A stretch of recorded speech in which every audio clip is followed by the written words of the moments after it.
Hello. We're going to talk a little bit today about voter fraud and the possibility of it in Indiana. Now, we're not going to talk specifics or individuals or anything similar to that nature, but we are going to go over the raw numbers that we have that the state of Indiana has provided. And we're also going to go ahead and talk about a possible solution after the election. So, hold on tight. The numbers may scare you, but let's go ahead and just look at it and see what we can do about it. This video is brought to you today by the Libertarian Party of Washington County and Rhonda Greene for Washington County Commissioner. Thank you so much. I've downloaded the election results since 2002 from the Indiana.gov website. I will go ahead and show you where to get it from the website itself. I'll go ahead and also provide links wherever I put this so that you can go directly to it. But it's always good to go ahead and check facts. Just because somebody has it in a video doesn't mean that it's true. Okay, so I've gotten the 2002, 2004, 2006, 2008, 2010, 2012 primary, 2012 election, 2014 primary, 2014 election, and I've got the actual applications for absentee ballots and actually registering to vote. And so the big thing is that everyone thinks that it's a secure situation with the voting here in Washington County and in the states and in the United States. And in Indiana, we have a law that says that you have to have a picture ID before you can vote. Well, I mean, we've got, even though that's really standardized and looked after, and it's a high tense situation when you go to vote. You have to have your ID. You have to specifically do this, that, and the other thing, and they can't be more than 100 feet from the door. Several rules and laws. But in the absentee ballots, or even registering to vote, none of that applies. It's like having the big back barn door open. You're concentrating on the front here on election day, but everything else is just wide open. And what we're going to do today is not going to provide specific instances where election fraud has gone on, but there's certainly, the numbers show that it's certainly a big possibility. All right, so here we've got the, let me go ahead, go to the registering to vote, right? Or voter registration application. And so, you've got all the information, where you live and all of that kind of stuff. But right down here, it says Indiana driver's license, last 4 digits of the Social Security number, or none. So you can actually register to vote without having an Social Security number or any idea whatsoever. So what's with that? Okay, so there's part of the door open, so to speak. And even the absentee ballot, once again, I do not have a Social Security number. When you have to have a photo ID when you go to register or go to vote, why isn't this on the actual form? This is not, I mean, I was kind of surprised to see this. Okay, so that leaves the door open for abuse. All right. Okay, so let's see.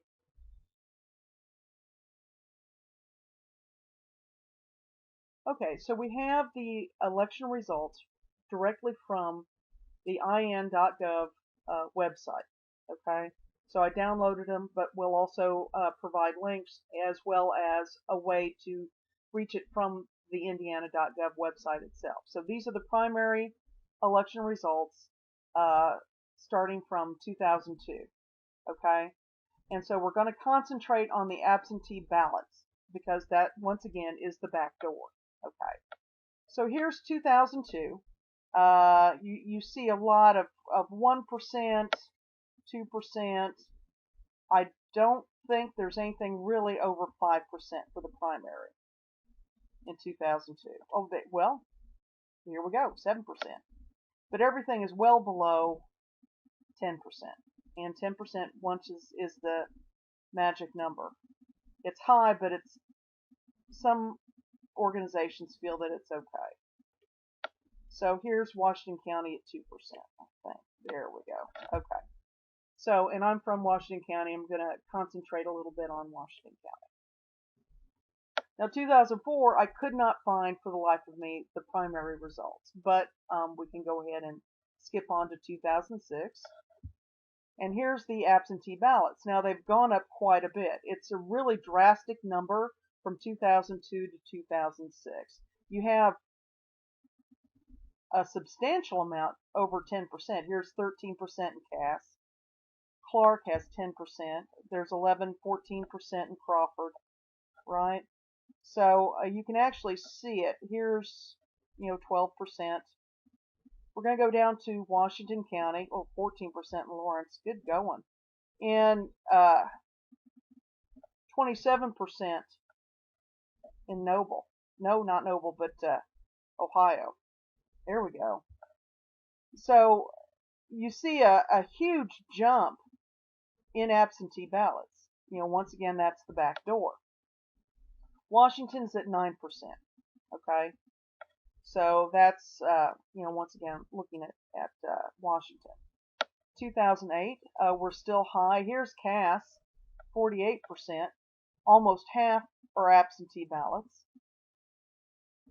Right, 13, 14, 19%. A bunch. 30% in Monroe. Right, 28% in Tippecanoe. Okie doke. Washington County has 9%, so they're pretty steady. 2010, we still have 42% in Cass. All right, so I'm just giving you a feel for the numbers. It's a huge jump from 2002. It's a percentage. It's 11%. Okay, and here is 2012's primary. And once again, you have 10%, 29%, 45% for Cass. Still way above. Most are still way above 10%. Here's 7% or 6% in LaGrange. I cannot say that county. I am so sorry. Tuskegee? Anyway, so sorry. 7% in Marion. And so, we're establishing this is pretty interesting, awesome. So that's 2012. 2014, I couldn't find. I tried. I know I had it on the intro, but that was 2016. So we'll just go ahead to the 2016 primary. And, astronomical numbers here. 23%, 47% for Cass again. 30%, 30%.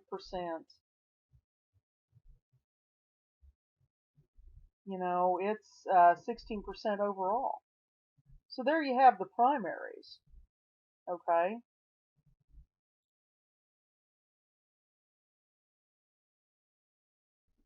So here we have the 2002 general election for 2000. Well, of course, 2002, and you see some, 5%. Here's 10% in Ohio, right? 9%. And still well below 10%. So once again, it's 7% absentee ballots. All right, 2004. This is when it skyrockets between 2002 and 2004, and so you get 15%, 12%, way over 10. Here's 17% in Jay County. 22% in Jennings. All right, yes. So 17% in Lawrence. If 10% is the magic number, a lot of these have gone way over, tipped in. Okay? And so here's Washington. We're at, 10%. Washington is 5%. So that doubles from one election to the next one. Okay? Absentee ballots, 10%. 2006 election. We still have, a bunch. It's 23% in cast. Just look at it. It's still astronomical, right? 14%, 25% in Jennings. Lawrence has 17%, 23% in Monroe, 23% in Ohio, 14% in Pulaski. There we go. 16% in Spencer, right? 20% in Vigo. All right, so in here in Washington County, we have 11%. So it just went up a little bit. Okay, 2008, you have a lot of 20% here. 19, 20, 20, 30% in Benton. Nope, sorry, Blackford. 30% or 29% in Boone. Oh, aren't you festive? I like this one. Cass is 67%. 67% in 2008. Okay, 20, 22. Wow. Okay, this is the general election. Okay, 45% in Monroe. Absentee ballots. Yeah, I mean, looking at these numbers, you can't hardly step back and say with a straight face that there's nothing going on. Okay, so you've got all of these astronomical 39%, 53% in Tippecanoe. Absentee ballots. Now these are the state's own numbers. Washington County went up to 15%. Okay. All right. So 2008, 24% are absentee ballots compared to 7% in 2002. 2010, once again, we've got 24%, 51% in cast.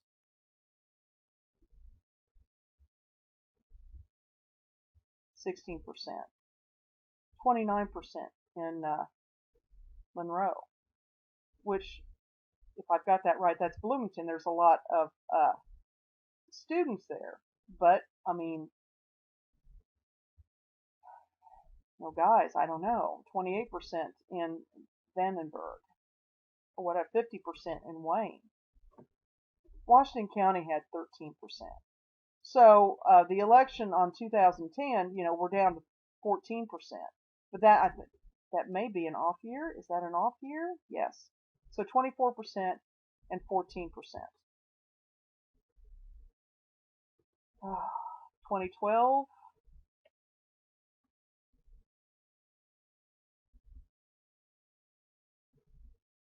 Washington had 9%. That's the primary. Okay. So I was wondering, it's like, where am I at? Okay. Once again, general election. This would be a presidential election. No, it wouldn't. It's something else. Presidential election would be the 2014. But see, you've got 41%, you've got 60% in cast. Absentee ballots. Now, I'm going to say, oh, geez, 30% in Grant. All double digits. All double, I mean, wow. 35% in Morgan. Going down to Washington County, that's 14%.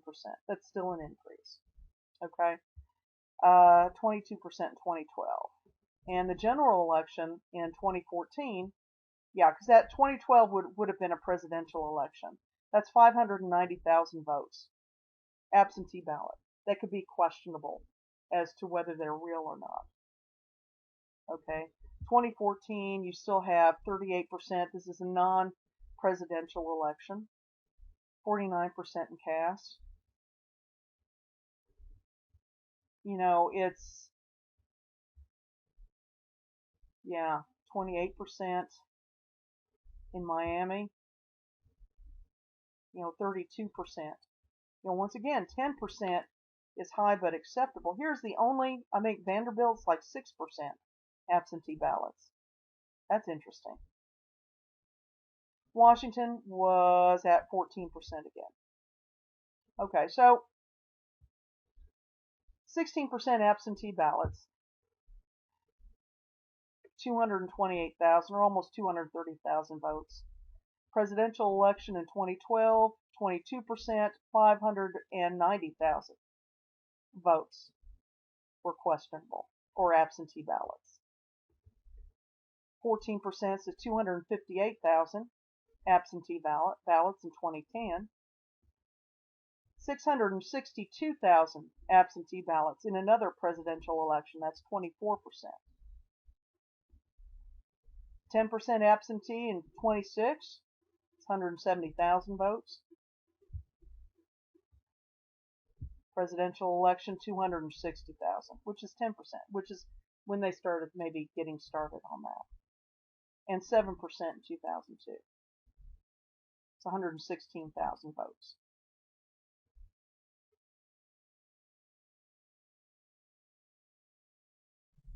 So now what do we do? Okay. One, call your candidates and public officials. Let them know. Let them know that there's a big gaping back door to our voting elections, and maybe make this a part of the election cycle and a political problem that needs to be discussed. Vote during the regular election. In Indiana, you can vote multiple times. I know that sounds weird, but you can vote multiple times, and that's how the possibility of the absentee votes, going through without anyone really seeing them happen. So when you vote during the regular election day. If someone used your name to vote, you can actually take back your vote because it's the last vote that you make that actually counts. And so there you go. I mean, take back your vote. You might also want to use a paper ballot. That way there's a hard copy of what you did do. When you do vote the old politicians out. Even in Washington County, there are millions of tax dollars involved every year, and it is no small thing to have the power to tax and spend. This is why this kind of situation comes around. If there wasn't power and money to be had, people wouldn't be so anxious to go ahead and break the law and do this. Just saying. Look at the election returns. Who votes is a matter of public record. In Washington County, we will be posting who voted in this last election. It won't say who everyone voted for, but it will show who did vote. So who knows? Your great Aunt Maple, who's been gone for 20 years, may still be around voting for her favorite candidate. You may want to call her up and find out what she's doing. All right, so I want to thank you for listening, and I hope this helps. Thank you from the Libertarian Party of Washington County, Rhonda Greene and David Norton. Thank you so much.